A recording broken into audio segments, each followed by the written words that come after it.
Hello friends, welcome to EduTap. With NABARD changing pattern this year and dividing the sections into qualifying and merit-based sections, there is a lot of confusion among the candidates with respect to qualifying, which I also call non-merit sections, that what would be the qualifying score in those non-merit sections. So let us see, right, what can be a qualifying score in that. Before I go ahead, I would like to discuss the new pattern with you in brief so that we set the context for our discussion. So there are total 8 sections. The first 5 sections, that is reasoning, English language, computer knowledge, quantitative aptitude and decision making, are qualifying sections. They are non-merit sections. Whereas GA, ESI and ARD are your merit based sections. That is, the marks of these 3 sections would be considered while shortlisting candidates for phase 2. Does that mean that the first 5 sections become inconsequential in the whole scheme? The answer is no. The first 5 sections are still relevant because you need to qualify them. Right. Now coming back to the question, what can be a qualifying score in these qualifying sections or non-merit sections? So I see basically two broad possibilities. One is that qualifying score is cumulative for all the qualifying sections. So that in this case we might say that qualifying score is 25 out of 100, because 100 is the total marks being contributed by all the qualifying sections. So the cutoff or the qualifying score would be cumulative, say 25, 30, 35 or whatever it is, but it is taken on a cumulative basis, not on the sectional basis. The second possibility is that this qualifying score is taken on sectional basis. That is, it is separate for each of these sections. Maybe say 4 out of 20 in quant, maybe say 6 out of 20 in computer. So that will depend upon section to section. So these are the two possibilities. Now let us try to further dig deep into these two possibilities. In the first possibility, when I'm saying that qualifying score is cumulative for all the qualifying sections, again there are two possibilities. One is that NABARD predefines the cumulative cutoff as a fixed one, as SEBI did, that in paper 1 you require 30% marks. So here NABARD can also predefine a cumulative cutoff that is fixed, that is predefined. For example, NABARD might say that 25% is the qualifying marks you need to score on cumulative basis in all these 5 sections. Under scenario 1, that is this, where the qualifying score is cumulative, the second sub scenario is that NABARD decides this cumulative cutoff on dynamic basis on the relative performance of the candidates. So here this cumulative cutoff will not be predefined. After the exam you will get to know whether it is 20, whether it is 25%, whether it is 30%. So that would be dynamic in nature, right? I hope you are able to understand this. Now going to the second scenario, where qualifying score is separate for each of the qualifying sections. Again here there are two sub scenarios.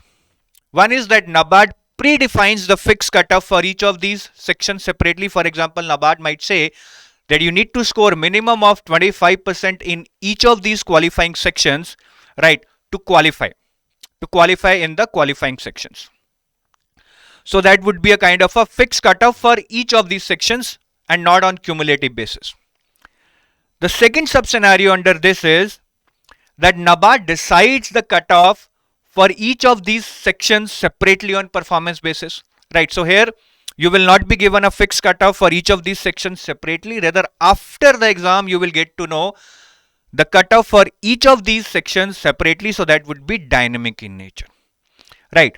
So now in both these scenarios, that is when it is defined, when it is on cumulative basis or sectional basis, either NABARD predefines it or either it calculates it on dynamic basis after the exam.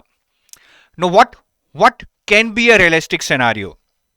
If I go with sub scenario 1 in both the scenarios, that it NABARD either predefines the cumulative cutoff, right, or NABARD either predefines the sectional cutoff, I see there is a very less possibility, because if NABARD had to do it, it should have done by now.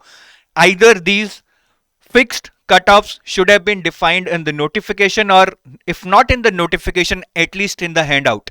So I see a very less possibility now that within remaining 10 days NABARD will come out with something like this, that this is your fixed cutoff, either cumulative or section wise, for you to clear your qualifying sections. So we are now having two scenarios remaining with us. One is this sub scenario 2 under this, and sub scenario 2 under this. So now either the qualifying marks would be a cumulative cutoff that would be decided on dynamic basis after the exam, or the qualifying score would be separately for each of the sections that again would be decided on dynamic basis after the exam. Now the question is that what can be the number for this dynamic cutoff, either on cumulative basis or on the sectional basis. We need to know this number. We need to guess this number somehow. For this, I would like to take you to the historical data. If you try to analyze the sectional cutoffs in 2020 or 2019 for unreserved category, I am talking about. For other categories, obviously it would be lesser than this itself. The cumulative cutoff for the non-merit sections, that is reasoning, English, computer and quant, decision making was not used to be there at that time. The cumulative cutoffs, if you see the cutoffs for 2019 and 2020, it comes out to be somewhere between 16 to 20%. And the section wise cutoffs are really low, right? Maximum is in English, where it is 8.5 and 10.75 in 2020 and 19 respectively, right? Which is almost like somewhere around 25% right here, and here also 20%. So maximum it is 25%, right, in English. Even if you go beyond 2019, maximum sectional cutoff has been 25%. So cumulative cutoff we can say between 60 to 20%, section wise cutoff maximum 25%. But if you see the other sections apart from English, in quant 1.25 out of 20, it is hardly 10%. 2.25 out of 20 in reasoning, hardly 10%, right? 4.25 out of 20, this is somewhere around 20%, right? So maximum is 25%, that you can say, right?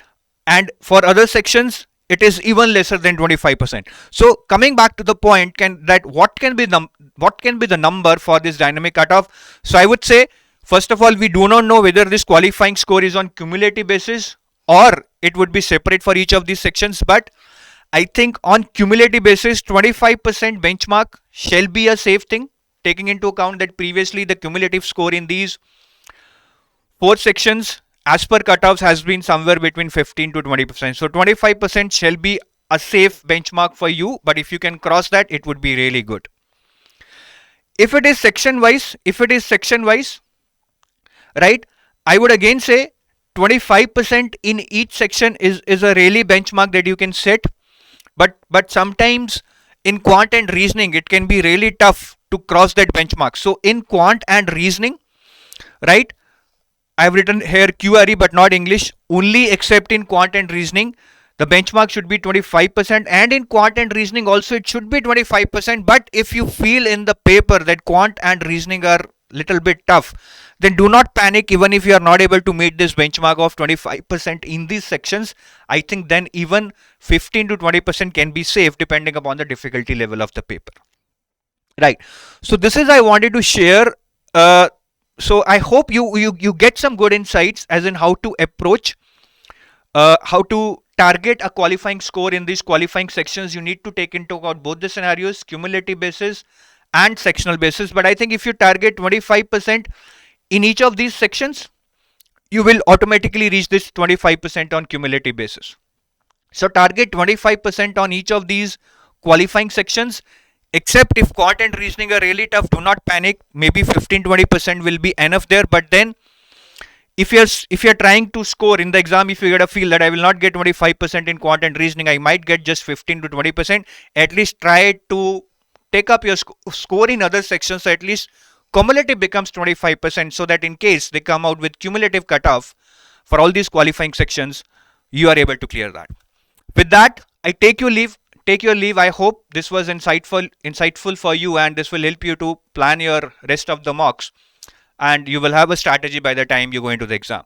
Thanks for now. Have a nice day. Bye bye.